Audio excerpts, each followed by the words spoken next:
বিশ্ব রাজনীতির মঞ্চে এখন এক অস্থির সময় চলছে। একদিকে যখন ইরান ও যুক্তরাষ্ট্রের মধ্যকার ছায়াযুদ্ধের উত্তেজনা মধ্যপ্রাচ্যের আকাশকে ভারী করে তুলেছে, ঠিক তখনই পৃথিবীর অন্য প্রান্তে মাথা তুলে দাঁড়িয়েছে আরেক পারমাণবিক শক্তিধর দেশ। প্রশান্ত মহাসাগরের বিস্তীর্ণ জলরাশিতে যখন মার্কিন রণতরীগুলোর আনাগোনা বাড়ছে, তখনই উত্তর কোরিয়ার রাজধানী পিয়ংইয়ং থেকে উঠে এসেছে নতুন হুঙ্কার। আর সেই হুঙ্কার যেন কাঁপিয়ে দিয়েছে পুরো এশিয়ার নিরাপত্তা পরিস্থিতিকে। ঘটনার শুরুটা হয়েছিল ইরান ও যুক্তরাষ্ট্রের তীব্র বৈরিতাকে কেন্দ্র করে। দুই দেশের উত্তেজনা যখন পারমাণবিক কর্মসূচি ও সামরিক শক্তি প্রদর্শনের দিকে গড়াচ্ছিল, তখন বিশ্ববাজারেও এর প্রভাব পড়তে শুরু করে। তেলের দাম বেড়ে যায় আর আন্তর্জাতিক অঙ্গনে বাড়তে থাকে উদ্বেগ। সবাই যখন পশ্চিম এশিয়ার পরিস্থিতির দিকে নজর দিচ্ছিল, ঠিক তখনই দূরপ্রাচ্যে নতুন এক শক্তি প্রদর্শনের মাধ্যমে আলোচনায় উঠে আসে উত্তর কোরিয়া। শনিবার স্থানীয় সময় দুপুর 1:20 উত্তর কোরিয়ার সুনান অঞ্চলে আচমকাই শুরু হয় তীব্র সামরিক তৎপরতা। মুহূর্তের মধ্যেই একযোগে 10টিরও বেশি ব্যালিস্টিক ক্ষেপণাস্ত্র আকাশে উৎক্ষেপণ করা হয়। ক্ষিপ্রগতিতে উড়ে যাওয়া এই ক্ষেপণাস্ত্রগুলো পূর্ব সাগরের দিকে ধেয়ে যায়। দক্ষিণ কোরিয়ার জয়েন্ট চিফস অফ স্টাফের রাডারে তখন একের পর এক বিপদ সংকেত ধরা পড়তে থাকে। বিশ্লেষকদের মতে এটি শুধুমাত্র একটি ক্ষেপণাস্ত্র পরীক্ষা নয়, বরং শক্তির বড়সড় প্রদর্শন। যেন বিশ্বকে বার্তা দিতে চাইছে পিয়ংইয়ং, পশ্চিমা শক্তির কোনো চাপই তাদের থামাতে পারবে না।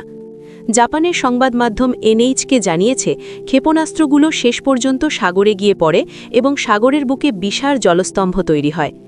এই ঘটনার পরপরই জাপান ও দক্ষিণ কোরিয়ায় জারি করা হয় রেড অ্যালার্ট। জাপানের প্রধানমন্ত্রীর কার্যালয় থেকেও সামাজিক মাধ্যমে দেশবাসীকে সতর্ক থাকার নির্দেশ দেওয়া হয়।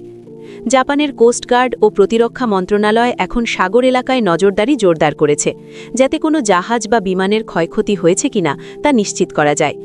বিশ্লেষকদের মতে এই ক্ষেপণাস্ত্র নিক্ষেপ কোনো আকস্মিক ঘটনা নয়, এর পেছনে রয়েছে দক্ষিণ কোরিয়া ও যুক্তরাষ্ট্রের যৌথ সামরিক মহড়া ফ্রিডম শিল্ড।